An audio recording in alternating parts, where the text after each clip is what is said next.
Et vous avez aussi les maisons des gardes qui ont disparu, ceux qui dirigent les travaux. Généralement, ils viennent de Saint-Louis d'ailleurs. Saint-Louis était le départ de beaucoup de commis, d'auxiliaires français qui étaient venus à Makala et ils avaient leur maison. Mais aujourd'hui, tout a disparu. Donc, quand moi je faisais mes recherches, on me montrait, on me disait tout ce vaste espace-là, c'était les gardes qui vivaient là et beaucoup venaient de Saint-Louis. Et donc, c'est vraiment un système fait de façon avec une architecture qui était très agréable parce que c'est une architecture soudanaise. Et les maisons étaient larges, très aérées, on n'avait pas besoin de climatiseurs. Moi, j'ai vécu un peu j'ai dormi un peu dans ces zones, j'avais un peu de nostalgie. Pourquoi le Mali abandonne ça? Puisque la France copie le Mali, et le Mali fait des maisons en dur. Comment faire en dur? C'est construit en ciment. Il fait très chaud là. Et pourtant, l'époque coloniale, ils ont vu les anciennes maisons, ils ont repris ça avec un peu plus de force, mais qui sont vraiment adaptés à notre climat. Mais aujourd'hui, vous ne retrouvez pas ces maisons. Les gens construisent en ciment, le ciment du Sahel qui vient du Sénégal, et d'autres ciments qui construisent tous en dur. Chacun veut être dans une maison en dur. Personne ne veut être dans une maison en bambou et personne n'a envie de copier ça. Et ces maisons sont en train de tomber. Bon, c'est une longue histoire. Donc moi, mon travail se base sur un concept que j'appelle le travail de blanc. Ce n'est pas un concept que j'ai inventé, c'est les gens, c'est les paysans même qui l'ont dit. C'est-à-dire tout le récit, la mémoire du travail, les cités, les ateliers, les garages, le pont, tout ça, ils appellent ça le travail de blanc. Donc ça veut dire vraiment une grande entreprise coloniale qui est venue, avec lesquels eux, ils ont travaillé pour construire. Et donc, c'est vraiment, comme vous voyez, beaucoup sont venus travailler comme des forcés, le travail forcé. Il y avait aussi des gens qui venaient librement travailler, qui étaient des salariés. Il ne faut pas oublier qu'à côté des travaux forcés, il y avait des gens qui s'engageaient pour avoir des pécules. Et donc, en 1997, donc l'office est fini, le barrage est fini en 1947. En 1997, il y a eu une cérémonie de 50 ans.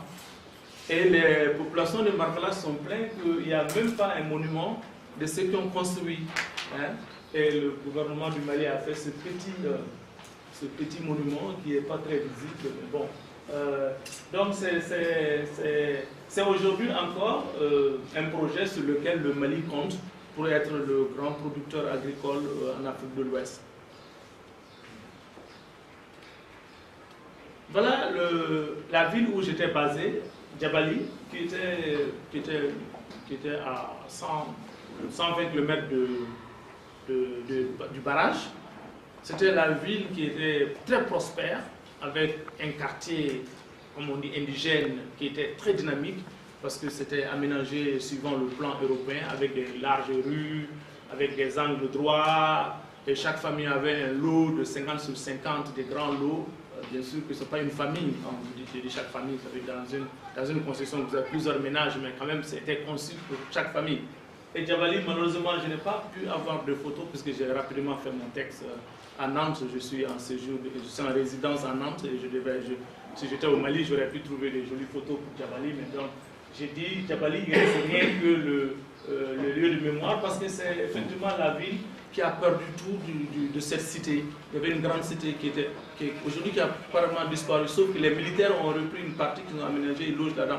Mais les autres parties, la grande partie de la cité, à Djabali, c'est parti. Mais bon, une des photos que je peux vous montrer, c'est un peu ça, que j'ai vu. Vous voyez, ça c'est des grands magasins qui sont, les gens enlèvent les tôles, les machines de travaux.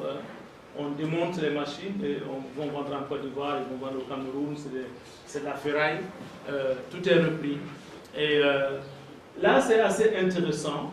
Peut-être je reviendrai sur cette machine, cette moissonneuse batteuse que vous voyez. Ça, c'est les ouvriers africains qui ont fabriqué ça. À partir de leur travail du blanc, lorsque les Français sont partis, ils ont eux-mêmes inventé pour dire qu'ils ne vont plus importer des matériaux de France, de moissonneuses batteuses, mais là aussi il a été abandonné suite à la réforme imposée par le FMI et la Banque mondiale qui a demandé à l'État de se retirer de tout et de passer la main au privé. Et donc, j'ai juste fait une petite comparaison, parce que ce n'est pas isolé. Le modèle colonial, c'est pratiquement partout la même chose. Et ça, c'est Tokoto, une ville qui est sur le chemin de fer, sur les rails. Et là, c'est le barrage, bon, c'est un pont construit pour faire passer le chemin de fer qui quitte ici jusqu'au Mali. Et Tokoto aussi était très prospère. C'était une ville. J'ai visité Tokoto en 2016 tout près. Et j'étais frappé par la similarité avec l'Office du Niger en termes d'une ville qui était prospère et qui est en train de disparaître littéralement parce que le train s'est arrêté. Le train ne passe plus là et l'économie était basée sur le train.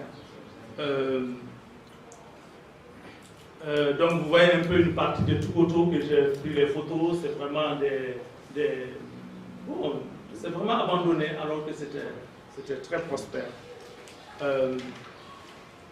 Maintenant, je me pose la question si on doit dire que le travail de blanc est fini ou le travail de blanc s'est transformé. Et je suis pour l'hypothèse qu'il s'est transformé, même si dans mon livre ou dans d'autres articles, je parle de la fin du travail de blanc. Mais là, je vois les nouveaux acteurs de l'Office du Niger comme les paysans. Parce que lorsque la Banque mondiale et le FMI a dit à l'État de se retirer du circuit de la production, tout le circuit a été transféré aux paysans. Et les ateliers que l'administration coloniale avait installés, les garages pour fabriquer, pour tourner les pièces, fabriquer tous les matériaux, tous les outils agricoles, c'est les associations de forgerons qui ont repris ça. On appelle ça le CAFON, coopérative artisanale des forgerons du Niger, qui aujourd'hui, de façon artisanale, essaie de fabriquer tout ce qu'il y a. Donc, quand vous allez, mais vous ne pouvez, dans les cités, vous n'allez pas voir les anciennes cités, vous ne verrez pas. Il faut aller dans les villages et voir que dans les villages d'Office du Niger, il y a ces ateliers. Et bon, c'est comme ça que je vois que, en fait, le travail de blanc, il ne s'est pas terminé. Les cités sont mortes, mais les villages se développent. Donc, il y a beaucoup de villages prospères à l'Office du Niger. Je ne sais pas tous les villages, mais il y a des villages prospères parce qu'il y a des villages où la production a augmenté et où les paysans ont accès à des matériaux très moins chers, qui ne viennent pas de Hollande, ce n'est pas les Votex hollandais, ce n'est pas c'est pas des trucs importés de l'Europe, ils fabriquent eux-mêmes. Donc ça c'est un aspect de la chose que je n'avais pas pris au moment où je faisais mon doctorat, mais je pense aujourd'hui qu'il est mieux pour moi de revenir sur la transformation du travail et aussi il y a un troisième acteur qu'on appelle l'agro-business. Il y a des grands richards qui investissent dans l'Office du Niger pour produire du... Donc vous voyez un peu quelques trucs que les paysans fabriquent eux-mêmes et puis ces fabrications locales, ils récoltent avec. Et un village où une photo qui n'est pas bien, mais bon. Donc voilà, donc je m'arrête là, j'espère que je suis dans les 15 minutes. Pour conclure, je vais simplement dire qu'effectivement, quand nous prenons toute la ligne de chemin de fer de Kaye à Bamako et nous allons à l'Office du Niger, toutes les villes coloniales créées par le travail, les chemins de fer, le riz, le coton, ce sont des villes qui subissent les mêmes sorts. Mais à l'Office du Niger, contrairement au chemin de fer où c'est vraiment la désolation, à l'Office du Niger, quand vous rentrez dans les villages, il y a un réveil paysan surtout les forgerons, qui sont très compétents parce que le truc la moissonneuse batteuse que je vous ai montré, c'était les forgerons maliens qui ont créé ça, qui a été abandonné. Je ne sais pas où ça se trouve maintenant. Mais quand même, c'est les forgerons qui travaillent, qui produisent des outils qui durent et qui sont adaptés au sol et aux conditions de production. Et cela, c'est une note positive que les cités coloniales qui sont vraiment un grand désastre. Merci.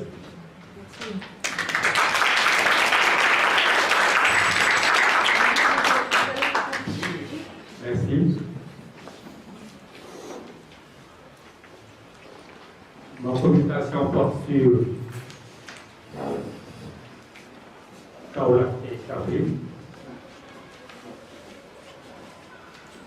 qui sont deux localités du bassin arachidier, aujourd'hui on parle de ça, et qui ont connu leur essor grâce à l'arachide.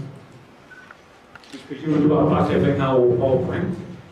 Vous allez essayer de localiser quelques villes.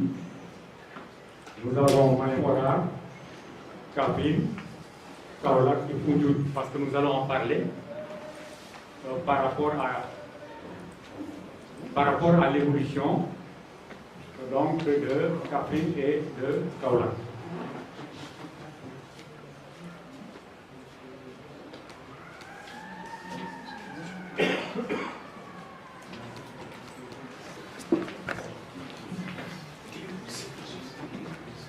La flèche. C'est bon.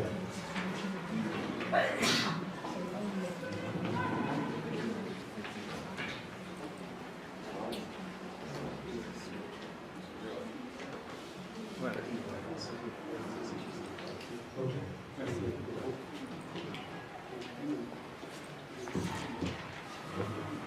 Donc, Kaolack et Kaffrine sont deux centres urbains nés du programme arachidier colonial. Dans l'introduction,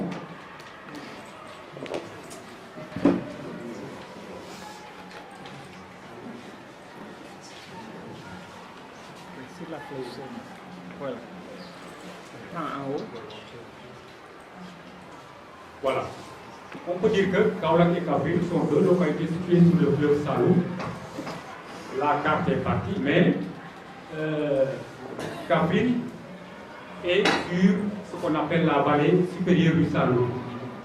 Par contre, Kaolack, qui est un peu plus au centre, se trouve sur le mont Saloum.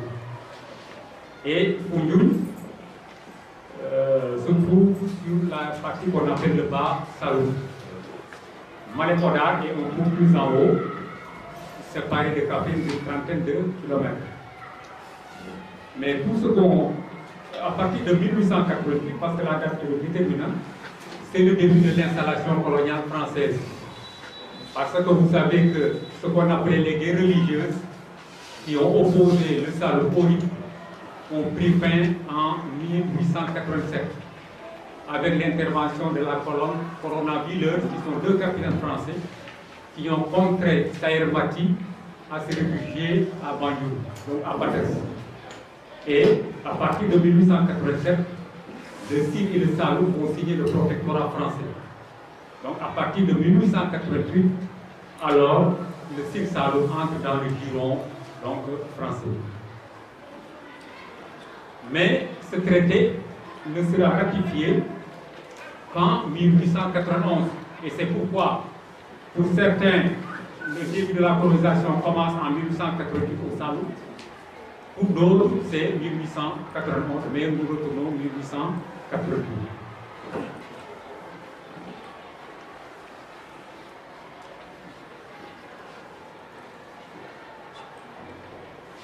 Maintenant, la problématique de l'élection de Kaolack et Kaffrine en centre administratif. Donc il y a eu des problèmes parce que Kaffrine était la capitale du Ndoukoumane, une des provinces les plus prestigieuses du royaume du Saloum. Et même c'était pratiquement la province guerrière, donc habitée de Tiedo. Le Belep, c'est-à-dire le chef de Kaffrine, était dans la plupart des cas le chef d'état-major général des armées du Saloum. Et Kaolack était à côté de la capitale du chef-lieu, donc de la capitale du royaume du Saloum, c'est-à-dire Kaolack. C'est à peu près 2 km. Et Kaolack était un fort, une fortification française. Et Kaolack était en quelque sorte le centre d'opération, des opérations de l'armée coloniale, donc au Saloum. Toutes les interventions partaient de Kaolack. Donc vous voyez que ce sont deux localités importantes, mais malheureusement, ces deux localités ne vont pas être érigées donc, dès le début en centre administratif. Ils seront préférés donc, à d'autres localités. Kaffrine sera préféré, donc sera délaissé au profit de Malem. Kaolack sera délaissé au profit de Foundiougne. Pourquoi Kaffrine a a été délaissé au profit de Malem. C'était d'abord un problème d'ordre stratégique. Kaffrine était la capitale, le chef-lieu de la province guerrière de Dougoumane. Les Français, voulant la paix, ne voulaient pas du tout s'installer à Kaffrine et maintenant avoir toutes les autres provinces contre eux. Ça, c'est d'un. De deux aussi, Malem était mieux placé parce que vous savez qu'à l'époque, pour aller au Jolof, en quittant le Saloum et le Sine, il fallait passer par Kaffrine, il fallait passer par Malem et aller directement au Jolof et au Fouta. Donc, c'était pour contrôler les routes du Jolof et du Fouta. Malem était vraiment la localité la mieux indiquée. Mais aussi autre chose, il y a eu un désaccord entre le bleu du Dougoumane et les autres chefs. Ce qui fait que le Saloum oriental était une région pratiquement autonome. Si en 1888, le Saloum occidental avait un seul chef, avec plusieurs cantons, le Saloum oriental était morcelé en plusieurs chefferies. Donc, Kaffrine ne pouvait pas être érigé en centre administratif. Mais la situation va évoluer.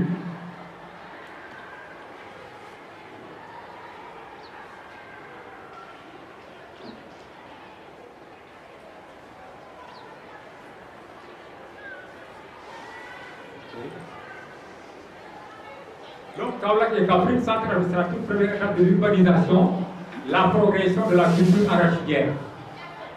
Donc, à partir pratiquement de 1895, la situation va évoluer parce que Noiro étant conscient que le Sine était en déclin, parce que c'est le Sine et le Bas-Saloum qui fournissaient l'essentiel de la production arachidière, Noiro va maintenant penser, parce que c'est lui vraiment le maître d'œuvre de l'installation coloniale donc au Sine Saloum.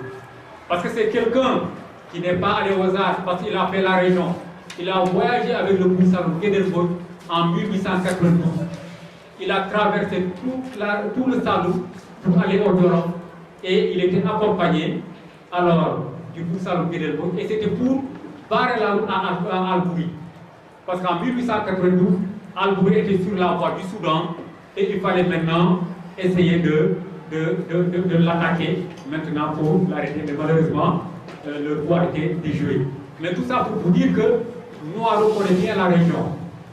Et c'est lui, conscient du déclin du Sine, va maintenant mener une politique pour que le Saloum et Kaolack surtout soient érigés en chef-lieu du cercle du Sine Saloum à partir de 1895. Donc, Kaolack était défavorisé, je ne l'ai pas dit, par rapport à Foundiougne parce qu'il y a eu l'insécurité.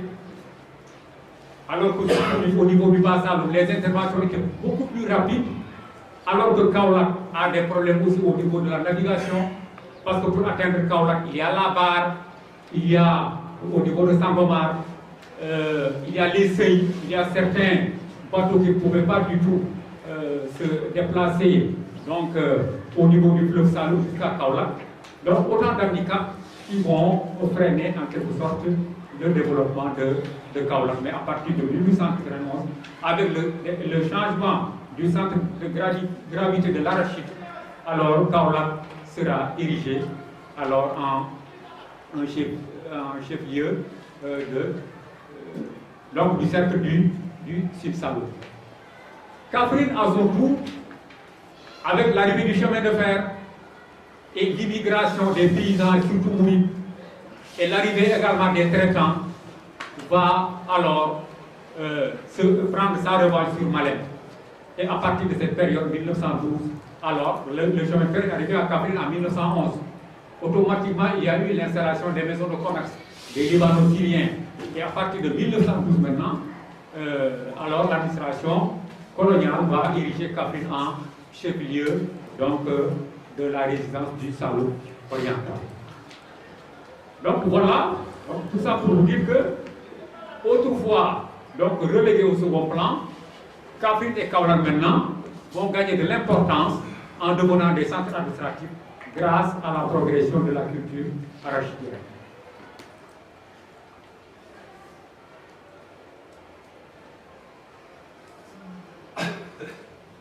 Maintenant, Kaolack et Kaffrine, centre économique. L'essor de l'économie arachidière. On va commencer par les infrastructures. Parce que quand même une ville, digne de son nom, a besoin d'infrastructures. Même les villages en ont besoin. Il y a d'abord l'installation du bureau des douanes à Kaolack, la construction du chemin de fer Guinguinéo-Kaolack, parce qu'il y a un embranchement à partir de Guinguinéo. Je vois que vous ne voyez pas. Non, on n'a pas le voir.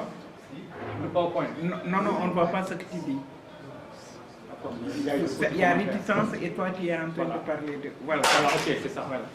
Donc vous voyez, l'installation du bureau des douanes en 1922 à Kaolack, et le bureau des douanes permet des enregistrements, parce qu'autrefois, on ne pouvait pas comparer le trafic qui se déroulait entre Kaolack et le trafic de Foundiougne et celui de Kaolack.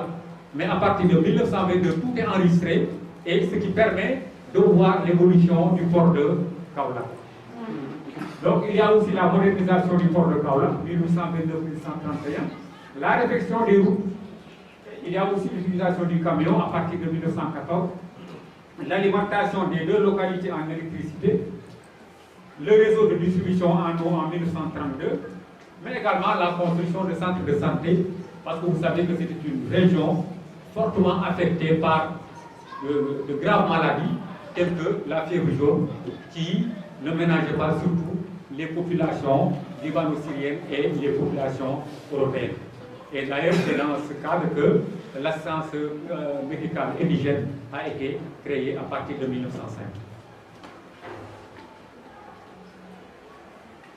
Il y a maintenant, après les infrastructures, on passe au commerce. Il y a l'installation des maisons de commerce à Kaolack et le déploiement à Kaffrine. Mais aussi l'activité de la chambre de commerce de Kaolack, créée en 1911. La chambre de commerce s'est occupée de la modernisation du port de Kaolack et de l'organisation du mouvement navétane.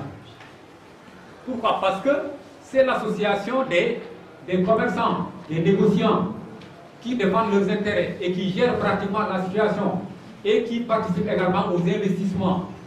Et la modernisation du port de Kaolack, la Chambre de commerce a débloqué à peu près 300 millions donc, de francs à l'époque pour pouvoir moderniser alors le port de Kaolack. Il y a aussi l'arrivée des migrants, parce que la culture arachidière n'était pas du tout mécanisée. Il fallait des bras et des populations qui provenaient pratiquement de toute la OEF pour participer aux cultures, et ce sont ces populations qu'on appelle les navétanes. Et la Chambre de commerce a financé des villages peuplés de navétanes. Donc c'est la Chambre de commerce qui leur donnait à manger. Il y a eu pratiquement 2 expériences, mais malheureusement des expériences qui ont échoué. Mais quand même, la Chambre de commerce avait donc tenté.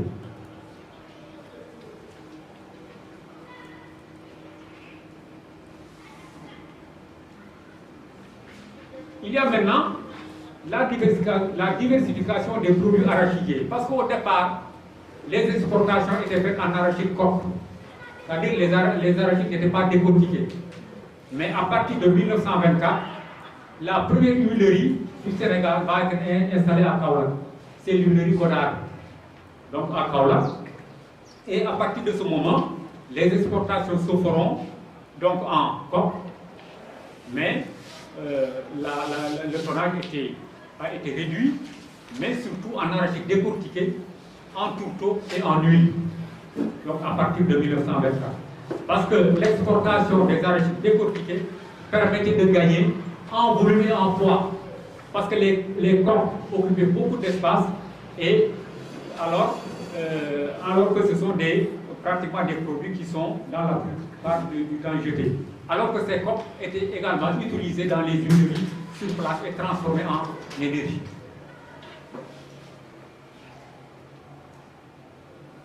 Maintenant, ce n'est pas seulement l'arachide, le commerce et sa production. Kaolack et Kaffrine aussi sont devenus des bastions de la vie politique sénégalaise, des violences électorales. Donc Kaolack et Kaffrine en ont connu.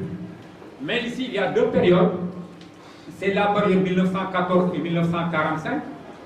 Et pratiquement, la vie politique était surtout l'affaire des citoyens où qu'ils se trouvaient.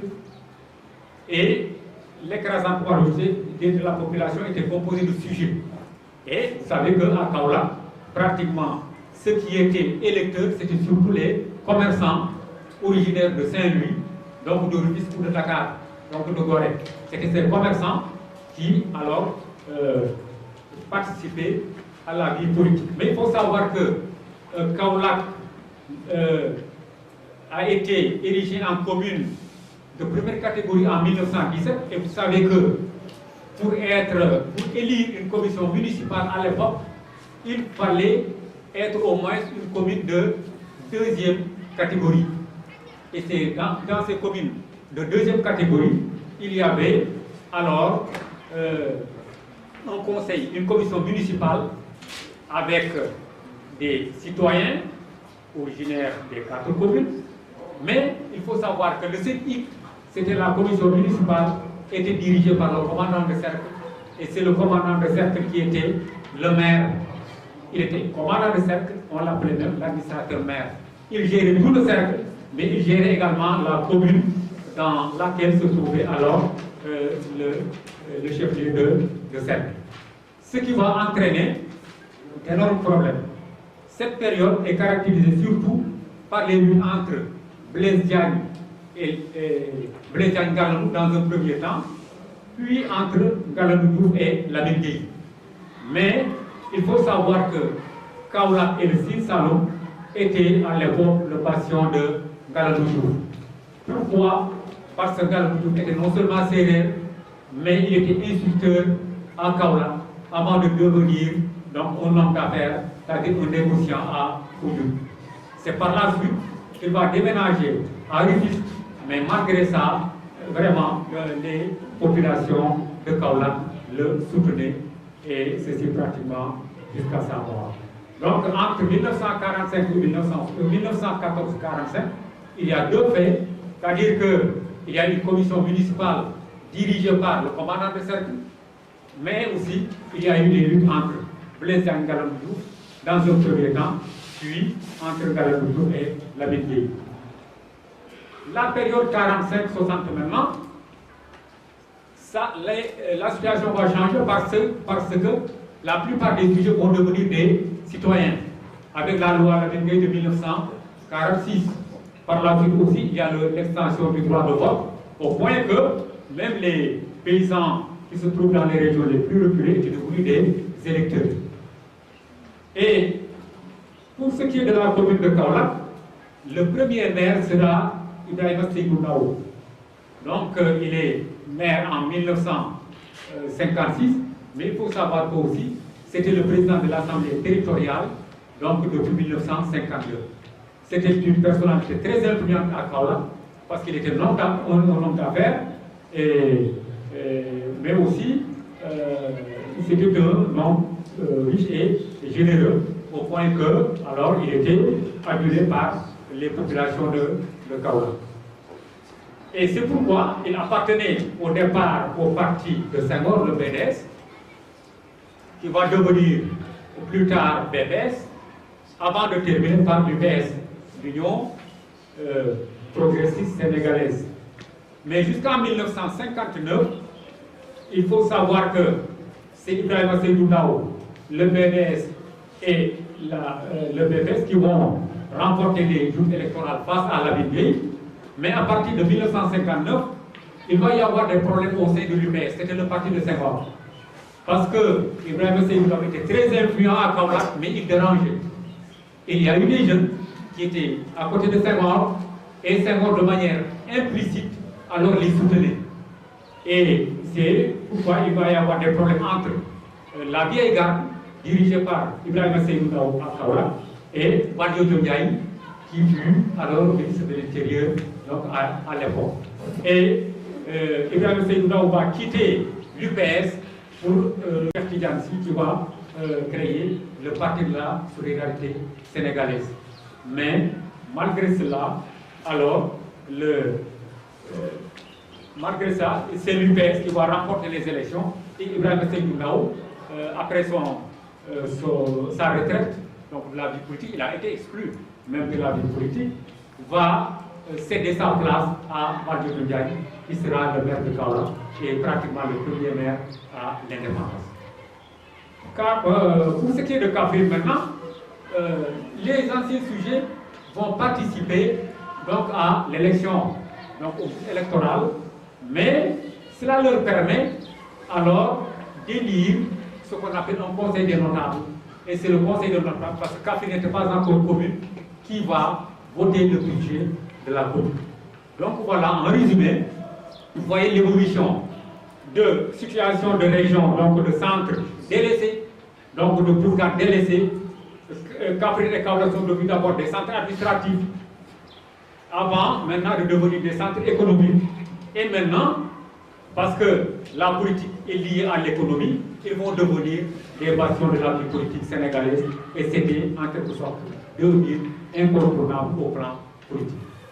Et en conclusion, on peut seulement dire que l'arachide a tiré Kaffrine et Kaolack de leur immobilisme, de l'immobilisme dans lequel les maintenait en quelque sorte l'économie vivrière, et maintenant pour intégrer l'économie de rente et le capitalisme international. Je vous remercie.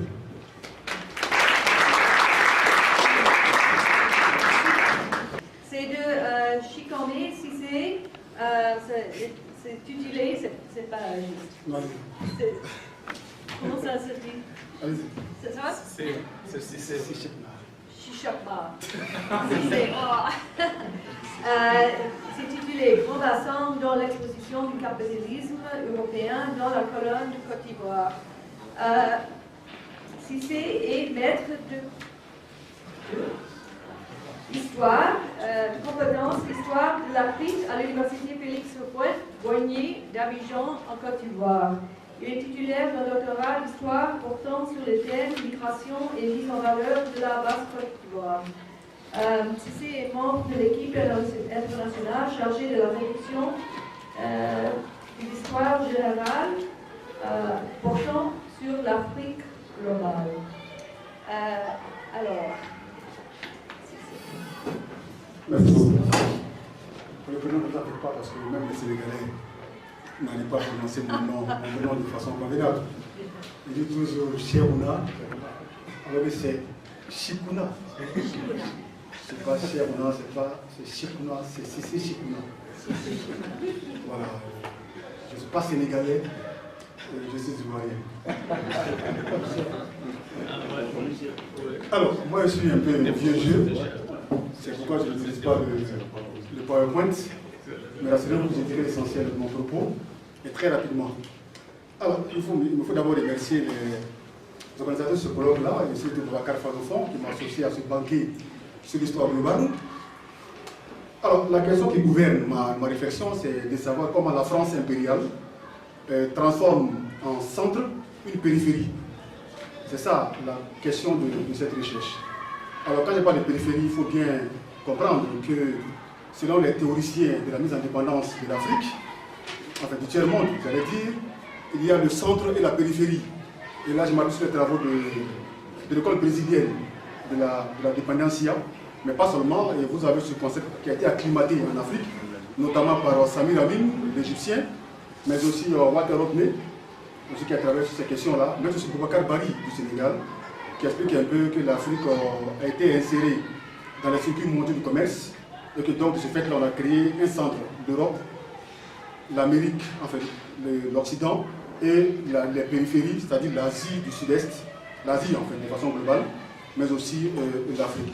De ce point de vue-là, la Côte d'Ivoire est une périphérie dans le jeu économique mondial pendant la période coloniale. Mais attention, j'adore plus la posture développée par Francesca Trivellato, qui a écrit un livre important récemment, intitulé Corail contre diamant, où elle montre un peu qu'il est possible de faire l'histoire globale tout en la combinant avec la micro-historia.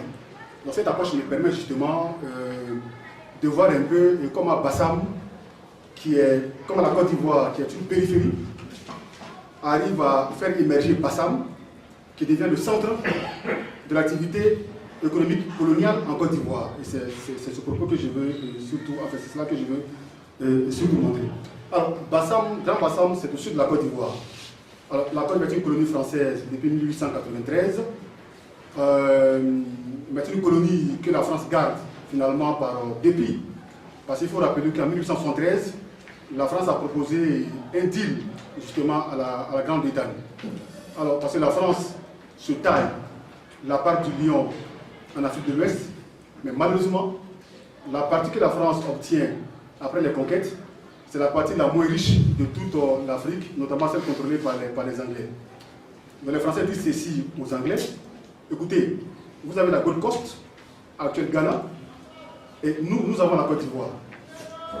Et de l'autre côté, la Côte de l'Or, de l'autre côté du fleuve, sur les rives du fleuve Sénégal, nous avons la Casamance, donc nous avons le Sénégal, et vous avez la Gambie, dans notre domaine de prédilection, au Sénégal. Donc ce qu'on vous propose, c'est simple. Les Français disent aux Anglais: écoutez, vous nous cédez la Gambie chez vous, donc ça nous fait un bloc français monolithique, et nous on vous cède la Côte d'Ivoire, la Côte de l'Or, ça vous fait un bloc anglophone monolithique. Et l'avantage de ce deal-là, c'est que les Ashantis de Koumassi, qui avaient refusé l'hégémonie anglaise, se repliaient vers la Côte de l'Or. Donc si on vous cède la Côte de l'Or, aujourd'hui Côte d'Ivoire, vous avez une base arrière pour faire la guerre aux Ashantis. Les Anglais réfléchissent, ils disent aux Français: bon, écoutez, on a bien compris, mais ça ne nous intéresse pas. Nous, on garde la Gambie, gardez la Côte d'Ivoire. Donc la France, quand vous voyez fortifier bon cœur, garde la Côte d'Ivoire. Et donc c'était une colonie qui ne valait rien pour la France. Pour deux raisons. D'abord, c'est une colonie inhospitalière, inaccessible. C'est la forêt dense. On l'appelait encore la côte des marchands, ou la côte des Kwakwa. Difficile d'accès. Le deuxième problème, c'est que les maladies endémiques, comme la fièvre jaune, étaient un danger, avaient décimé les populations européennes dans la région. Donc pour ces raisons-là, la France fait de la Côte d'Ivoire la Cendrillon. Et c'est pourquoi justement, la Côte d'Ivoire était la dernière colonie à avoir intégré l'AOF. Parce que pour les Français, ça ne voulait rien dire. Et voilà que subitement, dans les années 1920, cette colonie-là qui valait rien devient le fleuron de la France en Afrique. Et dans ce dispositif-là, Grand Bassam joue un rôle important. Alors pour l'histoire, Grand Bassam a d'abord été conquis par les Hollandais en 1601. Alors par la suite, ils abandonnent l'endroit qui est un hospitalier inhabitable, et les Français arrivent au XVIIIe siècle. Et cette fois-ci, l'arrivée des Français coïncide avec la défaite de la France contre les Allemands à propos de l'Alsace et de la Lorraine. Dans ce cas, ils se disent: bon, pour relancer la machine, il faut conquérir de nouveaux territoires. La France donc reprend pied en Côte d'Ivoire et finit par conquérir le sud de la Côte d'Ivoire, à l'époque réduit à Grand Bassam et à Assine. Et Bassam devient le choix de la France. La France commence à y essayer des comptoirs commerciaux avec des maisons de commerce anglophones comme Swansea, mais aussi françaises comme La Rochelle, qui commencent à faire le commerce dans la région. Mais ça reste encore très compliqué. L'espace est toujours inhabitable, inhospitalier. Donc la mayonnaise a du mal à prendre. Il faut attendre 1893, lorsque la Côte d'Ivoire devient colonie française, pour que les Français passent du régime des comptoirs au régime des factoreries. Alors, quelle est l'importance du changement de régime? Les factoreries demandent de la main-d'œuvre pour leur animation. Donc, les Français ont besoin de main-d'œuvre. Ça va être des Koumen de Côte d'Ivoire, mais pas seulement. Ça va être surtout des Sénégalais qui débarquent à Grand Bassam, qui vont tenir les comptoirs, qui vont être les marins sur les bateaux. Et c'est ces Sénégalais justement qui vont construire les premières mosquées de la Côte d'Ivoire. En 1915, par exemple, vous avez Eladi Ibrahim Dieng qui va demander au pouvoir colonial français un terrain pour lui construire la première mosquée sénégalaise des Grands Bassins. Je ne parle pas du nord de la Côte d'Ivoire, mais le sud de la Côte d'Ivoire a été islamisé d'abord par les Sénégalais, qui venaient comme commis, comme instituteurs, comme marins, et ce sont ceux-là qui construisent les premières mosquées du Grand Bassin. Alors, donc mon propos, c'est de montrer un peu comment ce régime économique-là, sur la base des factoreries, demande de la main-d'œuvre, et cette main-d'œuvre-là va se mettre à disposition de la France par la force et la brutalité. Et donc vous avez les Kourmènes, les Sénégalais, mais ce n'est pas tout. Lorsqu'en 1895, la France ouvre le premier wharf des Grands Bassins, parce qu'il faut savoir que nous sommes sur la côte ivoirienne, c'est une économie de prédation, de prélèvement, de traite. Dans cette configuration-là, les matières premières sont produites par les pays colonisés. Ces matières premières sont évacuées vers la France, d'où l'intérêt d'avoir Grand Bassam sur la côte ivoirienne. Et donc le wharf des Grands Bassam permet l'évacuation justement des productions vers la métropole. Mais comment exploiter le wharf des Grands Bassam? Et c'est là qu'intervient justement la question de la main-d'œuvre africaine. Donc vous avez des doulas de Congo au nord de la Côte d'Ivoire, des Sénoufos de Côte d'Ivoire, mais pas seulement. Vous avez encore des Sénégalais qui sont terrassiers et des Gabonais, pas seulement. Vous avez aussi les Bambara, souvent français, dont le collègue Isaïe Dounion a parlé tout à l'heure. Et vous avez également des BT de l'ouest de la Côte d'Ivoire, donc ils convergent vers Grand Bassam pour la mise, pour l'exploitation de ce wharf. Ce premier wharf-là tombe en désuétude. En 1901, la France construit un second wharf, l'outillage économique justement, pour permettre toujours l'évacuation des productions vers la métropole. Et donc, mon propos vise à montrer effectivement que la mise en valeur coloniale a induit un mouvement de population vers Grand Bassam, et qui était au départ un village, mais ce village-là devient l'épicentre du mouvement économique de la France en Afrique de l'Ouest, mais pas seulement, justement, ça permet aussi une animation économique, une vie culturelle, une vie sociale, une vie religieuse à Grand Bassam, justement sous le prétexte justement, de la mise en valeur de la région.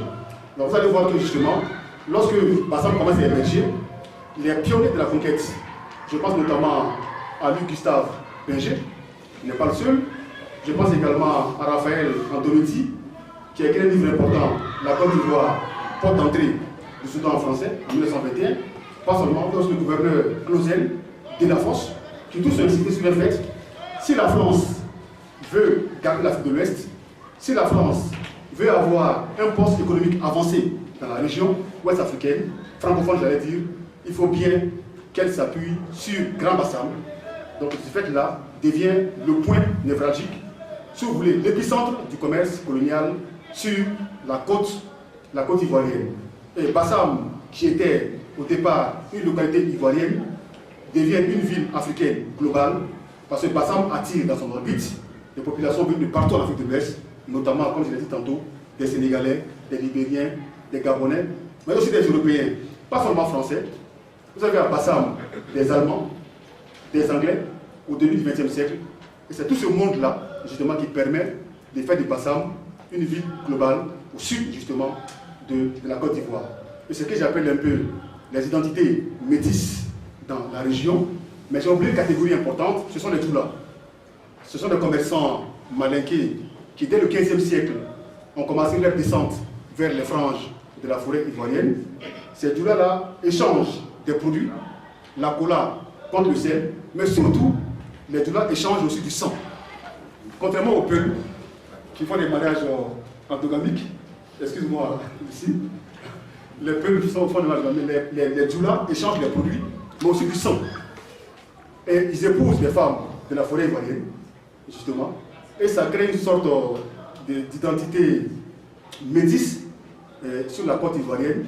Et Bassam devient le prototype achevé de cette configuration, de cette texture humaine à cheval sur les ethnies, justement.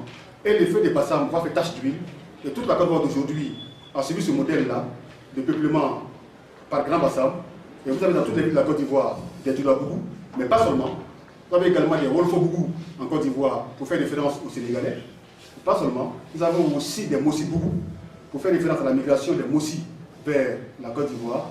Et finalement, et ce qui est dramatique, c'est que Bassam résume aussi assez bien, et notamment, tout le drame de la Côte d'Ivoire. depuis 20 ans, nous sommes inscrits dans une dynamique de conflictualité en Côte d'Ivoire. La crise ivoirienne, sur la base de l'ivoirité, des identités, ne peut s'expliquer justement que par l'histoire coloniale de ce pays. Et passant dans cette posture-là, nous permet d'avoir un échantillonnage important de la façon dont la Côte d'Ivoire a su profiter de l'expansion économique européenne et africaine, mais aussi a produit ce qu'il y a de pire en matière d'intégration, c'est-à-dire l'ivoirité qui exclut les Ivoiriens même d'origine de la santé ivoirienne. Je vous remercie.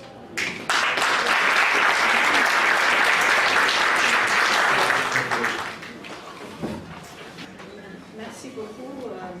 Je m'appelle Maria.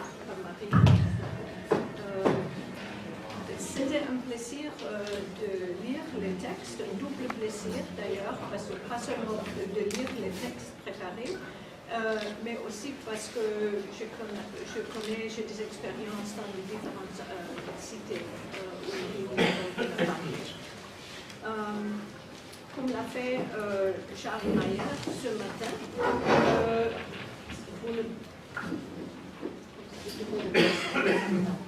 comme l'a fait Charles Mayer ce matin, moi aussi je vais changer l'ordre de mes commentaires parce que cela me permet de développer un fil qui lie les différentes interventions. Je commence avec Chico Nassissé qui nous donne un excellent sommaire de la transformation de Grand Bassam d'un comptoir commercial sur le littoral ivoirien à un grand centre commercial et une ville globale.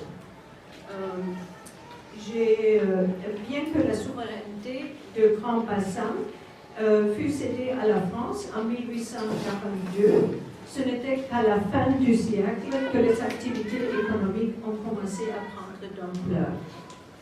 M. Cissé souligne 3 facteurs déterminants dans le développement du Grand Bassin. Et avoir lu les papiers, j'ai l'avantage de soulever certains points qui ne sont peut-être pas sortis de la même façon durant les interventions. Donc, premièrement, la place primordiale donnée à la colonie de la Côte d'Ivoire dans la stratégie de la France de lier la côte avec la boucle du Niger, une stratégie que Gustave Ringer devait réaliser après son arrivée en 1893 et rendue concevable par la défaite de Samori en 1890. Deuxièmement, la position de Grand Bassam comme poste avancé dans cette stratégie et surtout son rôle comme capitale de la colonie de la Côte d'Ivoire entre 1893 à 1900, qui facilite sa transformation, et je cite, en plaque tournante du commerce africain et européen. Et troisièmement, l'attraction de Grand Bassam pour les diverses populations de la sous-région qui en font un pôle migratoire, rendu possible par l'installation de compagnies européennes et des boutiques, l'émergence de la factorerie qui constitue un nouveau type d'organisation commerciale et les opportunités d'emploi qui s'en suivent, ainsi que, après 1920, les activités au bord de Bassam. Un point soulevé dans la conclusion qui ne pouvait pas être élaboré faute de temps, mais dont j'aimerais bien en savoir plus, et je crois qu'il ne l'a pas mentionné dans ses commentaires, mais c'est important. Et je cite maintenant, l'histoire de Grand Bassam démontre la capacité de dominer à s'insérer dans le rouage des systèmes de domination pour en devenir des figures importantes. Je passe à l'intervention de Balifay. L'intervention était un abrégé du texte que j'ai eu l'opportunité de lire. Le long texte trace les développements qui ont transformé Kaolack et Kaffrine en centres urbains durant la période coloniale. Il offre des riches détails, y compris des méandres de la politique française de la politique des partis sénégalaises sur les niveaux national et municipal, du développement des infrastructures et du commerce. Bien que petits au début de l'expansion coloniale, les centres étaient importants dans l'histoire précoloniale du Sine Saloum. Il n'était pas le premier choix pour l'installation de l'administration coloniale française, mais deviennent des centres économiques et commerciaux importants, comme Grand-Bassam. L'étude des Kaolack et de Kaffrine liées à Kaolack par le commerce, offre un cas comparatif intéressant à Grand-Bassam. Non seulement parce que les deux villes sont à l'intérieur du pays, mais parce que leur développement est ancré dans la production d'arachide et, dans une certaine mesure, l'exploitation du sel. Donc, je veux souligner ici la production qui est importante, et pas seulement le commerce, ou surtout le commerce. Le site de Kaolack, sur la rive nord du fleuve Saloum, était stratégique pour la construction d'un port qui facilitait l'exportation des arachides et du sel et l'importation des marchandises. Mais c'était la production agricole plus que les emplois liés au commerce qui ont attiré les populations d'autres parties de la colonie du Sénégal et des colonies voisines comme le Soudan et la Guinée, le Soudan français. Il y avait donc aussi un passage de culture comme à Grand-Bassam. J'aimerais savoir un peu plus sur la dynamique sociale et cosmopolite de Kaolack et de Kaffrine que M. Cissé a souligné pour Grand-Bassam. Maintenant, l'intervention de Saïd Oignon, qui traite des cités qui ont émergé comme centre urbain dans le cadre de la création de l'Office du Niger. Il s'appuie surtout sur Djabali, et c'était une des cités seulement qui a été créée dans le cadre de l'Office du Niger. L'Office était un projet colonial et post-colonial qui est issu d'une stratégie coloniale différente que celle de Grand-Bassam d'un côté et du Kaolack et Kaffrine de l'autre. En tant qu'anthropologue, j'apprécie l'approche de M. Tournion qui examine le processus de la création et du déclin des cités, ainsi que la manière dont les citadins ont vécu le déclin. L'intervention d'Edith focalise le déclin après les indépendances au lieu du développement durant la période coloniale, aboutissant à des cités dynamiques et cosmopolites post-coloniales. Pourtant, il ne s'agit pas d'un simple cas inverse. L'Office du Niger était un projet à la fois économique et idéologique. Premièrement, une entreprise de l'État colonial qui devait transformer la zone en grenier, non seulement pour la colonie du Soudan, mais pour l'Afrique. Et deuxièmement, transformer, et c'est le côté idéologique, transformer les paysans africains en fermiers modernes. Je ne veux pas dire que la colonisation en tant que telle n'est pas basée sur les idéologies, mais avec la création de l'Office du Niger, l'idéologie était vraiment explicite. Par le recrutement et par la force, la zone de l'Office du Niger est devenue aussi cosmopolite. Mais les objectifs du projet n'ont pas été réalisés durant la période coloniale et les cités créées ont commencé leur déclin que les gouvernements postcoloniaux n'ont pas pu arrêter, surtout après l'imposition de mesures d'ajustement structurel dans les années 90 dans les années 1980 et 90. Pourtant, le sort de l'Office et de ces cités n'est pas un simple échec, comme souligne M. Tournion, mais avait pour résultat une recomposition construction des acteurs sociaux principaux et de l'émergence de nouvelles opportunités qui seront enchevêtrées dans le capital global différemment.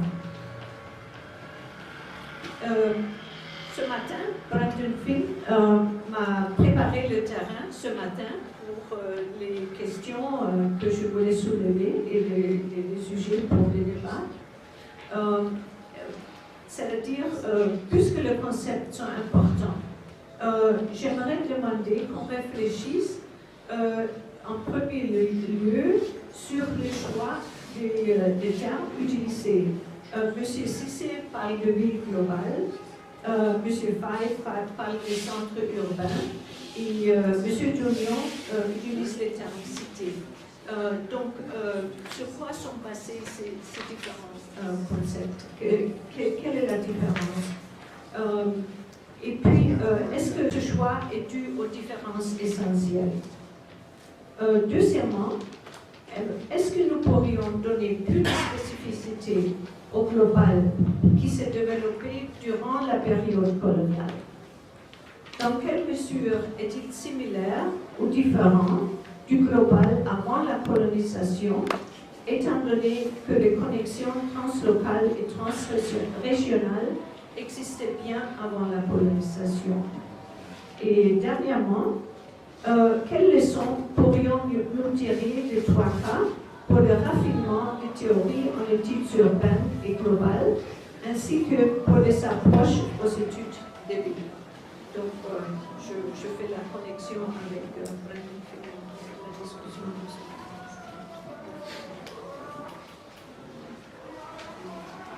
J'avais préparé ce texte en français, mais je vais rapidement le reprendre en anglais, au lieu de que le traducteur puisse se repousser un peu. So I just want to say very briefly that I really enjoyed reading the papers and I was pleased to be able to do that. And it was a double pleasure, not only to read them, but also because I have some personal connection to each of the sites that were discussed in the different papers. But rather than following the order of the presentations in the program, I also, like Charles Meyer this morning, decided to change the order because it made it enabled me to develop a better link, better thread between the different papers. And maybe that's just me, so others might find different connections. Mr. Cissé provided an excellent summary of the transformation of Grand Bassam from a colonial commercial center, a small commercial center on the Ivorian Neutral to a large commercial center and what calls a global city. Although the sovereignty of Grand Bassam was ceded to the French in 1842, it wasn't until the end of the century that the economic activities have really started to increase in the area. And Mr. Cissé underlines raises three factors in particular that were determinant in this development of Grand Bassam. First, the primary place given to the colony of Ivory Coast in the French strategy to link the coast with the Niger Band.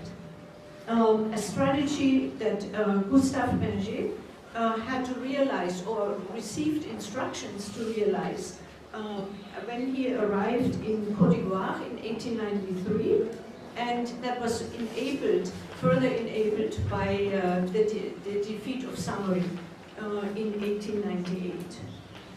Secondly, the position of Grand Bassam as an advanced post in this strategy, and especially its commercial role in the Ivory Coast colony, and especially its role as capital of the colony of Ivory Coast. Between 1893 and 1900, facilitated its transformation into a really sort of a turning a nodal point in African and European commerce. And thirdly, the attraction of Grand Bassam for the different populations in the sub-region and beyond, and that made it a migratory pole that was made possible by the installation, by the establishment of European companies and shops, and the emergence of the factorerie that constituted a new type of commercial organization, and the opportunities that followed from this economic activity. And added to that was between, after 1920 also, the activities of the Wharf of Bassam that then made it possible for many people to come and find work in the area. One point that Mr. Cisse stressed in his conclusion, but that it wasn't possible to elaborate on because of the short time for these presentations, but I found really interesting and worth further elaboration, is that the history of Grand Bassam shows the capacity of the dominated to insert themselves in the machinery of the systems of domination to become important figures. Turning now to the presentation of Walifai, which was a shortened version of what I read. He traced the developments that transformed Kaolack and Kaffrine into urban centers during the colonial period. He provides much rich detail, including the twists and turns of French policy and politics, the politics of the Senegalese parties at the national and municipal levels, and developments of infrastructures and commerce. Although both of these cities were small at the beginning of colonial expansion, the two centers were important, had been important, very important in the history of Sine Saloum. They were not the first choice for the installation of the French colonial administration in the area. They had identified some other towns, but they ultimately became important economic and commercial centers, similar to Grand Bassam. The study of Kaolack and Kaffrine being linked to Kaolack, Kaolack is actually located on the north bank of the Saloum River, so it is possible for ship traffic to come all the way to the city. They offer an important comparative case and an interesting comparative case to Grand Bassam, not only because they are cities in the interior, whereas Grand Bassam is located on the coast, but also because their development is anchored in production. And the production of peanuts that had developed in the area, and to a certain extent also the production of salt. So opportunities for labor for people who wanted to come and work to earn money was not just in the different dimensions provided by commerce, but in actual production, in the peanut fields, for example. As mentioned, with the construction of the port, it was possible to export peanuts and salt and import merchandise. So with this agricultural production, many people from the sub-regions came not only from the colony of Senegal, but also from neighboring Sudan and from Guinea and beyond. I would like to know a little bit, that was not emphasized in the paper itself, about the social and cosmopolitan dynamics that were created by the influx of various populations into the area that Monsieur Cisse underlined more for Grand Bassam. Finally, turning to Issa Donion, who focuses on the cities, the towns, developed in the context of the Office du Niger. And here in his presentation, he used Jabali as an example. That was one of them, but there were also a number of other ones. And the Office du Niger, being a colonial project and a post-colonial project, that came out of a different colonial strategy from that of Kambasan on one hand, or Kaolack and Kafrin on the other. As an anthropologist, I particularly appreciated that Monsieur Dognon examined not only the process of the creation of these towns and then later the decline, but also the manner in which people, workers who had lived in these cities and experienced the better days, experienced a decline and how they responded to that. His presentation in his paper focused on the decline after independence instead of on development during the colonial period that resulted in dynamic and cosmopolitan post-colonial cities. However, as he makes clear, it is not simply an inverse case. The Office du Niger was a project that was at once economic and ideological. First, economic, it was a state enterprise that was to transform this zone into a granary, not only for the colony of Sudan, but even for all of Africa and certainly for West Africa. And secondly, the ideological dimension, it was to transform peasants into modern farmers. And by emphasizing this, I don't want to say that colonialism doesn't have an ideological basis, but with the Office du Niger, it was just very explicit, the ideology that animated it. The zone of the Office du Niger also became cosmopolitan because of the recruitment of workers, either recruitment or forced labor, the creation and development entailed.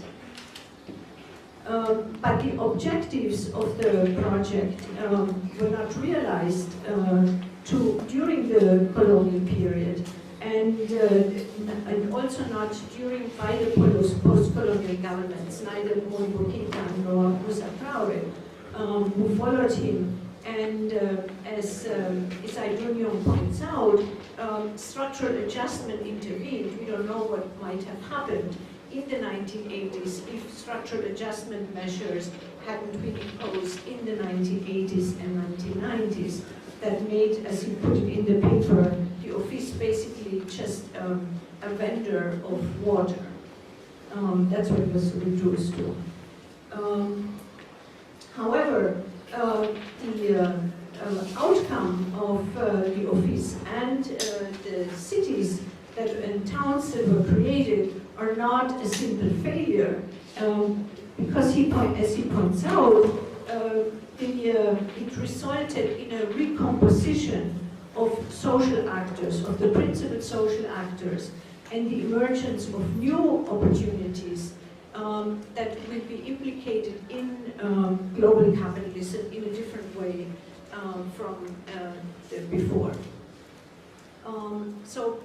Just to conclude now, Brandon Finn really sort of set me up this morning very nicely with the questions he raised, because I think with these papers we can follow in the discussion and reflect, given these different presentations, what the different concepts mean. What is the difference between a global city, as mentioned by Chico Nassise, or an urban center, which is the term Valifai used, or Issa Dognon uses simply cité, town.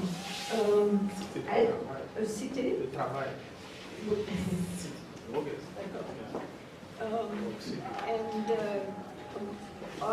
essential differences between these choices and what are they? And then I think sort of for a larger discussion, we might reflect on the specificity of the global that developed during the colonial period. In what ways is it similar or different from the global prior to colonization, given that there were translocal and transregional connections well before the colonial period, as we all know.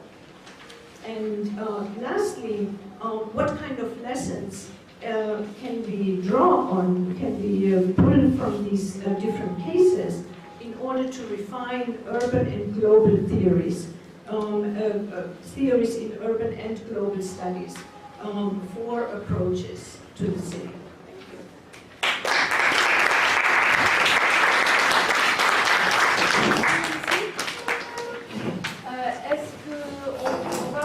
Votre publication à l'audience des premiers mots, vous voulez une chance de répondre sur les commentaires? Vous préférez aller directement Question. Bon, je sais pas. Il y a quelqu'un qui veut dire quelque chose? Oui. Elle pose des questions intéressantes du point de vue conceptuel sur la notion de ville globale. Oui, en fait, vous avez raison parce que quand moi je parle de ville globale, je le dis en rapport avec ce que Bassam fut à l'époque, c'est-à-dire une cité administrative et politique en même temps. Il y a un élément que je voulais mentionner, c'est que Bassam a été la capitale de la Côte d'Ivoire entre 1893 et 1900. Donc c'est un village qui a été urbanisé par la France rapidement pour recevoir les services de la colonisation. Et dans la littérature coloniale, on parle de la ville des Grands Bassams. Alors moi je parle de ville globale, mais c'est surtout pour répondre à ceux qui pensent aussi qu'il n'y a de globalité que par rapport à l'Atlantique. Paul Gilroy parle d'Atlantique noir. Ça me fait sourire parce que tout récemment l'UNESCO m'avait demandé de produire un papier dans le cadre du volume 9 de l'histoire générale de l'Afrique, intitulé L'Africanité globale. Et dans ce volume-là, je parle de diaspora marchande des Djoula, et je parle d'une histoire globale des réseaux marchands en Afrique de l'Ouest. Alors, deux historiens africains se sont affrontés sur mon papier. L'un dit, mais il n'y a de globalité en Afrique que par rapport à la constitution du diaspora noir outre-Atlantique. Le nord aux États-Unis, le nord au Brésil, le nord en Colombie. Et l'autre dit, mais le travail ici, c'est montre clairement qu'en Afrique, il y a des diasporas, dont les Djoula en Afrique de l'Ouest, les Djoula entre la boucle du Niger et la zone forestière ivoirienne, les Djaranké en Sénégambie et les Haoussa au Nigeria constituent bien des communautés globales en Afrique de l'Ouest. Alors, de ce point de vue-là, ça me permet de considérer que la globalité africaine n'est pas seulement lisible par rapport à l'Atlantique. Sur le continent africain, il y a bien de l'histoire globale qui se fait. Et Grand Bassam, de ce point de vue-là, me semble-t-il, est une approche pertinente, justement pour montrer que sur le socle territorial ivoirien, sur la côte, justement, il y a bien une histoire globale qui a mélangé différentes cultures d'horizons divers. Voilà, c'est pourquoi je parle de ville globale, pour coller à la terminologie coloniale et aussi pour coller à la réalité historique, en rapport avec le rôle que Bassam a joué justement dans les identités métisses en Afrique de l'Ouest durant la période coloniale et même au-delà, en contexte post-colonial. Mais c'est des questions intéressantes qui de centre urbain, c'est seulement mettre en relief ce qui existe, c'est-à-dire que Kaolek et Kaffrine sont des centres et qui sont en interdépendance avec une périphérie. Par exemple, au niveau de Kaffrine, les périphéries, c'est les points de traite. Et Kaffrine jouait le rôle que Kaolek joue. Donc, au niveau régional, Kaffrine reçoit les marchandises et l'argent, envoie les traitants au niveau des points de traite qui achètent maintenant l'argent. Donc, il y a une interdépendance entre Kaffrine et sa périphérie constituée de points de traite. Donc, je préfère utiliser ça. Pour Kaolack aussi, c'est la même chose, parce que Kaolack est au centre, et autour de Kaolack, il y a les subdivisions. Les chefs-lieux de subdivision, c'est Kaffrine, c'est Foundiougne, c'est Gossas, Nioro du Rip, etc. Donc voilà, c'est pourquoi je préfère utiliser centre urbain, et pour sous-entendre maintenant la périphérie qui gravite autour de ce centre. For the urban centers, it's just to emphasize the roles that they play at the regional level. There is an interdependence between Kaffrine and the nearby areas, and this is exactly why I prefer calling it urban center. Merci Maria, vous avez parfaitement raison. J'avais beaucoup douté. Dans mon livre, je parle de centres de travaux. Quand je parle de Tabali, de Nyono, de Makala, de tous ces centres créés par la colonisation française, je ne dis pas cité, mais aussi, finalement, quand j'écrivais ce papier, je me suis dit, je ne veux pas dire ville coloniale, parce que ce n'est pas tout à fait une ville, parce que c'était vraiment des centres coloniaux. Et j'ai dit cité de travail. Cité de travail, bon, parce que c'était les maisons que vous avez vues, ces jolies maisons, c'était des travailleurs blancs qui venaient, qui partaient. Ils ne restaient pas là, ils changeaient, chacun, un groupe venait pour 1 an, 2 ans, 6 mois même. Et après, ça a changé. À l'indépendance, c'était les Russes qui ont occupé ces maisons, parce que le Mali s'est tourné vers la Russie. Et c'était des ingénieurs russes qui habitaient dans ces maisons. J'avais même vu des photos des derniers Russes qui sont partis sous la perestroïka en 1986. Donc, je ne sais pas, vous avez peut-être raison. Je n'ai pas cherché, je ne suis pas allé chercher dans le dictionnaire si je dois dire cité de travail ou si je dois dire centre de travail. Mais quand même, ça fonctionnait comme des villes. Quand vous allez, les rues, tout l'aménagement, c'est fait comme vraiment une ville. Et donc, mais je n'ai pas voulu dire ville parce que c'est coulé. Et la partie africaine qui est restée, c'est vraiment beaucoup dégradé. Aujourd'hui, bon, il y a quelques changements qui arrivent, mais le concept pourquoi on a utilisé cité, vous avez bien raison. Bon, si on doit publier le texte, on doit revenir sur pourquoi on utilise ce truc parce qu'on a écrit le texte dans la rapidité. Pour la deuxième question sur le lien entre le global, moi je suis très regardant sur l'architecture parce que ces cités sont construites sur une architecture locale qu'on appelle l'architecture soudanaise. Et donc la France aussi a copié ce qu'elle a trouvé. Donc là, le Soudan français, ce qu'on appelle le Soudan français, était déjà en quelque sorte global, puisque son architecture a permis à la France de faire des maisons dans lesquelles les Français se sentaient bien, se sentaient très bien. Donc je pense que si c'est M. Canet qui disait, quand il allait chez sa maman, Saint-Louis ne s'appelait pas, il ne peut pas dire je viens de Saint-Louis, je dis je viens d'Ondar. Mais ça c'est très important. Je ne savais pas ça, je viens de l'apprendre tout de suite que Saint-Louis ça s'appelle Ondar. Et ça c'est une autre histoire. C'est une histoire totalement différente de ce que Jean-Pierre aurait pu présenter ou a présenté ici. Si tu prends Saint-Louis de la perspective de ta grand-mère ou de ta mère, ça donne deux perspectives différentes. Donc je pense que nous devons, en regardant la dimension globale, on doit voir que c'est pas commencé avec la colonisation. Voilà. Wow.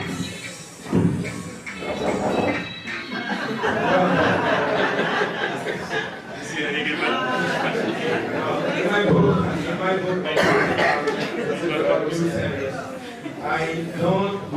I don't want to say cities because those were not really cities to me. Those were centers. And maybe you're right. Maybe when we're issuing out the document, we should try and have a second look on it. And for the second question, I'm very focused on the architectural ways. And France copied what they found there, the Sudanese architecture, and they liked it actually, it felt well in them. So this is pretty much the reason why. And plus, I did not, just like what the innovator just mentioned about Ndar and St. Louis. Myself, I did not even know that St. Louis was called Ndar, but I just learned it now.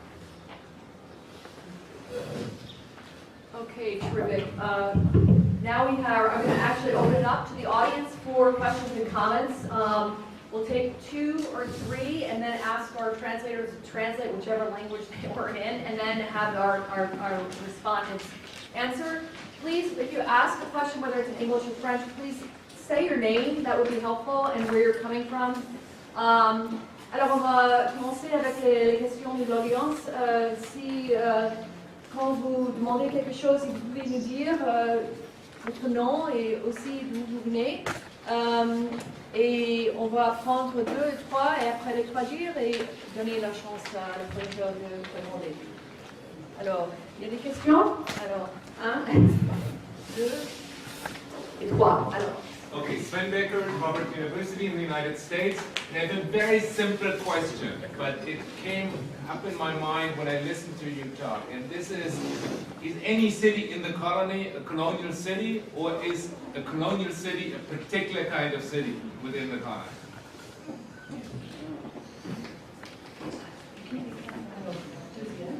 Okay, ma question s'adresse à M. Issei. Il s'agit de comprendre le processus du travail de fer que vous avez dit à partir de l'IDG, n'est-ce pas? Et maintenant, ma question est de savoir, est-ce que là, on peut parler de recyclage du fer? Parce que, bon, si tel est le cas, quelle serait la perspective? Je fais allusion à cela parce que, bon, par exemple, en Côte d'Ivoire, je parle aussi le contrôle de mon ami Cheikhouna, ça veut dire qu'il y a ce recyclage. Non, Cheikhouna. Ok.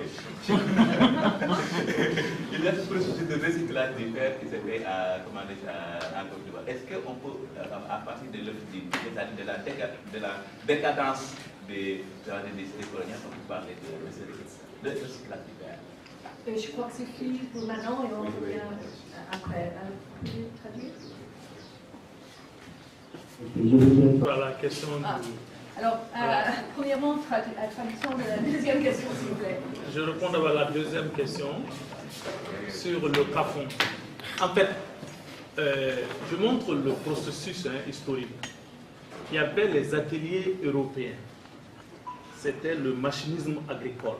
C'était des ateliers où on faisait tout l'outil de travail pour faire tous ces champs que tu vois, les canaux, tous les grands canaux, les répartiteurs, les adducteurs, tous ces travaux d'aménagement. Hein? C'était des grands ateliers. Ces ateliers sont fermés, ça n'existe plus. Et quand je parle de transformation, pendant que le FMI, la Banque mondiale, imposait ce programme, il demandait à ce que l'Office du Niger en tant qu'entreprise agro-industrielle se retire du développement, de la production, de tout le circuit productif et commercial. Donc, l'Office avait donc cette mission de tout faire. Maintenant, l'Office se retire et donne. On dit, bon, le pays a des forgerons. Il y a de très bons forgerons, on peut les former. Ils peuvent faire tout ce que les ateliers faisaient. Et donc, le démantèlement de tous ces fers des ateliers que les forgerons ont fait, mais aussi ils importent des fers d'ailleurs. Et je dis que ces travaux sont rentrés dans les villages. Ce n'est pas dans les cités que je vous ai montré, comme la cité coloniale. Et ce n'est pas le recyclage comme tu vois en Côte d'Ivoire où on amène pour encore mettre dans les bateaux pour amener en Hollande ou en Europe pour faire des nouvelles voitures. Au Mali aussi, il y a ça. Hein? Il y a le récupérage des fers pour envoyer en Europe. Mais je parle des forgerons qui sont entraînés pour faire des charrues, pour faire des moissonneuses, pour faire tous les outils de travail. Ils sont entraînés pour ça, mais ils ne sont pas visibles comme dans les cités. Il faut aller dans les villages pour les voir. Voilà, donc c'est ça. Donc pour répondre à Sven, en fait, c'est vrai que mon cas, c'est clair que c'est des cités coloniales, parce que ça n'existait pas. Les cités que je vous montre, c'était des terrains comme ça qu'on a bâtis, on a construit dessus. C'est vraiment colonial. Et ils sont faits dans la colonie du Soudan française, mais c'était colonial, parce que il y avait des zones où Djabali n'existait pas du tout. C'était une forêt qu'on a juste balayée et puis on a créé d'un côté le village africain et de l'autre côté la cité des Blancs. Hein? Donc ça, c'est vraiment colonial. Hein? Les canalisations, on dit que les Français ont regardé comment le roi de Ségou fait le canal, il tire l'eau. Mais les Français faisaient la canalisation avant de venir. Mais comme ils ont trouvé qu'à Gao, il y avait un roi qui a fait venir l'eau jusque devant sa porte pour que sa femme puisse se laver. À Ségou aussi, il y a un roi qui l'a fait. Donc il y avait le système de tirer l'eau, mais quand même la façon d'aménager l'espace. Ça, c'est vraiment colonial. Et comment maintenant les Africains le transforment pour que le colon même ne le reconnaisse pas, ça c'est autre chose maintenant. Oui, c'était pour répondre sur la question posée par M. Beckert, à savoir, est-ce que toute ville coloniale, est-ce que tout... C'est ça? Est-ce que toute ville dans la colonie est une ville coloniale? Non, en fait, je parle sous le contrôle des historiens de l'Afrique, justement sur cette question-là. Le terme de ville est attribué aux endroits en fonction du poids démographique et de l'activité commerciale. Vous savez, la colonie, il y a d'abord des cercles. Il y a des villages, il y a des cercles et il y a des subdivisions. Mais lorsqu'une ville atteint un poids démographique important, et lorsque la ville devient l'épicentre d'une activité administrative, politique et économique, on l'appelle une ville coloniale. Ce fut le cas de Grand Bassam en Côte d'Ivoire. Quand Bassam tombe en déclin, Bergerville, quand on prend la relève, on parle de Bergerville, la capitale de la colonie de Côte d'Ivoire, de la ville de Bergerville. Et ensuite, quand Abidjan devient la capitale, on parle d'Abidjan comme la capitale de la colonie de Côte d'Ivoire, donc la ville d'Abidjan. Alors, ce n'est pas toutes les villes. Les autres villes sont des centres secondaires, comme l'a dit Isaïe. On les appelle les centres urbains secondaires. Dans le cas de la Côte d'Ivoire, Daloa, Ganoa, Boiflé, Saint-Fra, Genoula, Korogo, Congo, sont des centres urbains. Mais ce ne sont pas des villes coloniales. Parce que ni l'importance démographique, ni l'activité économique et administrative coloniale et politique n'autorisent à parler de villes coloniales. Mais c'est des centres urbains secondaires et ce n'est pas des villes. Le terme de ville est vraiment réservé aux centres qui ont du poids démographique et une certaine importance économique et politique. Oui. Merci. Moi, je vais abonder dans le même sens. En tout cas, les deux villes que j'ai étudiées, les deux localités sont des villes coloniales. Pour deux principales raisons, parce que je vous ai dit que ce sont des villes qui ont vu le jour grâce à la colonisation, qui sont d'abord, qui ont été ignorées dans un premier temps, qui sont devenus des centres administratifs avant d'être des centres économiques et des versions de la vie politique. Autre chose aussi, il faut suffisamment de les visiter pour voir les anciennes constructions. Si vous allez à Kaolack, les anciennes maisons de commerce, les rues, la canalisation pratiquement, je pense que ce que les mairies, les différentes municipalités ont ajouté sur la canalisation à Kaolack n'est pas plus important que ce que le colon avait fait. Et d'ailleurs, c'est ce qui fait que Kaolack est une ville insalubre. Et c'est la même chose qu'à Kaffrine. Si vous allez à Kaffrine, pratiquement, il y a les vieilles bâtisses. Et pratiquement, c'est lorsque Kaffrine a été érigée en région seulement qu'il y a eu de nouvelles constructions de l'administration. Je parle sous le contrôle de Eliman Kar qui est là. Je pense que le CEM où il a fait, je pense que tu étais dans l'ancien CEM, c'était les anciennes maisons de commerce. Donc vous savez vous dire que Kaolack et Kaffrine sont des villes donc, coloniales parce qu'elles ont vu le jour grâce à la colonisation. Alors, on attend encore pour deux questions, je crois. Alors, non, ça va? Ça vaut pas la peine parce que basiquement, okay. Il y avait ici, je crois. Okay. Je vais parler comme ça, oui. C'est pas une question de M. Chipuna Cissé. J'ai bien aimé votre façon de parler de Grand Bassam comme une cité cosmopolite. Au fond, global, peut-être, mais cosmopolite, parce qu'en effet, elle anticipe ce que va devenir la Côte d'Ivoire. Parce qu'en effet, ça va être un pays d'immigration qui va recevoir. Et Grand Bassam est déjà cela, alors même que la colonisation n'a pas encore eu lieu vraiment. Et c'est ce que vous n'avez pas vraiment dit dans votre intervention, c'est-à-dire que Bassam, on est fin du 19e, n'est-ce pas? Et donc, on est dans la pénétration pacifique, n'est-ce pas? Et donc la conquête militaire, parce que ça va se faire militairement, cette conquête militaire, n'a pas eu lieu.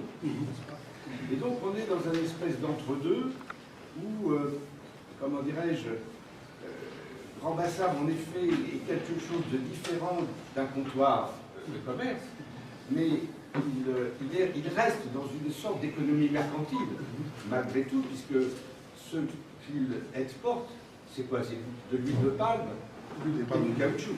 Oui. Parce que c'est ça l'économie locale. Et on n'est pas encore à la phase café ou cacao, ce qui est bien plus tard. Voilà.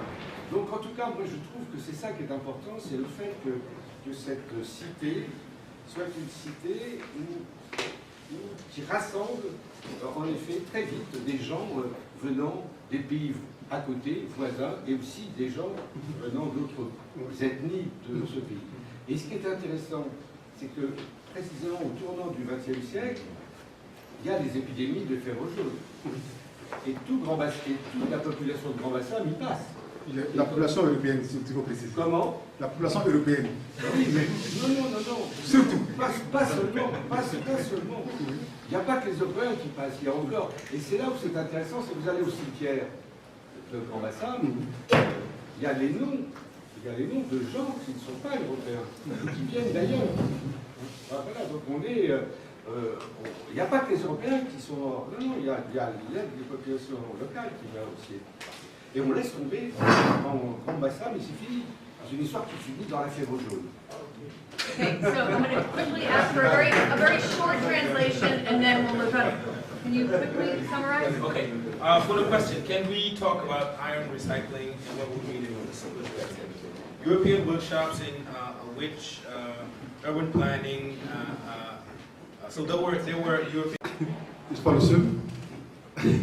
Jean-Claude Duzon est la fin connaisseur de la Côte d'Ivoire. Vous avez raison. Par exemple, en 1897, vous avez le premier indigène de Congo qui descend à Grand Bassam. Et c'est une fête à Grand Bassam. C'est une fête.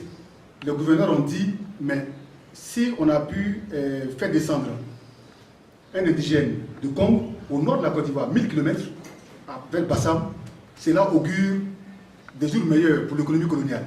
Parce que le projet colonial impérial, c'était surtout ça. Faire la jonction entre la boucle du Niger et la forêt ivoirienne. Alors Samori qui fait écran à ce projet-là est balayé par les Français, donc qui arrive à joindre le Sahel, la savane et la forêt. Et donc l'arrivée de Baletini Yeo, c'est son nom, à Bassam a été saluée. Donc effectivement, bien avant le XXe siècle, Bassam était déjà une ville cosmopolite. Maintenant, ça j'appelle ça encore le choc thérapeutique en contexte colonial. C'est-à-dire que la fièvre jaune a surtout décimé les populations françaises. Et c'est eux qui décident, justement la France qui décide que la capitale quitte. Parte à Bergerville. Et là, on a un exemple de ce que racontait mon collègue Valifay, et en répondant toujours à Beckert. Il a raison, c'est-à-dire qu'il y a des villes qui ont été créées de toutes pièces par la colonisation française. Donc, eux, on les appelle les villes coloniales. Lorsque les Touaregs de Congo refusent que le chemin de fer passe par Congo, les Français décident que ça passe finalement par Ferké Sédougou. Et donc Ferké devient une ville plus importante que Congo, qui était la métropole commerciale de l'Afrique de l'Ouest, Afrique de métropole, entre le XVIIe et le XIXe siècle. Et donc c'est là fait qu'effectivement, Ferké, comme le chemin de fer passe, on y installe des bâtiments administratifs, on construit des routes, on planifie l'urbanisation des Ferké Sédougou, qui, avant la période coloniale, était dominée par Congo.